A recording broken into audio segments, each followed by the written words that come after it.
अभिनेता सुमित राघवन आणि अभिनेत्री चिन्मयी यांनी उद्धव ठाकरेंची भेट घेतली आहे।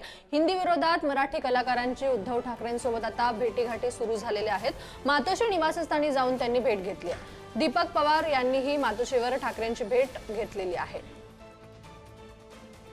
म्हणणं असं आहे की 20 मुलं जर आम्हाला इतर मिळाली तर आम्ही दुसरी भाषा शिकवू। आता जर 20 मुलं एकवटली आणि जर त्यांनी म्हटलं की आम्हाला मल्याळम शिकायचे तर यांच्याकडे ती सोय आहे का? त्याच्यानंतर त्यांचं म्हणणं असं आहे की आम्ही ऑनलाईन हे शिकवू। महाराष्ट्रातल्या शाळा म्हणजे काय फक्त मुंबईतल्या किंवा पुण्यातल्या शाळा नव्हेत, जिथे जिथे इंटिरियर्समध्ये अगदी दुर्गम भागामध्ये जिथे 5 किलोमीटरवरती शाळा आहेत तिथे बाकीच्या सुद्धा साध्या सोयी नाही आहेत। कुठे कुठे 10 आणि 12च मुलं आहेत, तिथे ही योजना कशी येणार? त्याच्यामुळे ह्याला काहीच अर्थ नाहीये।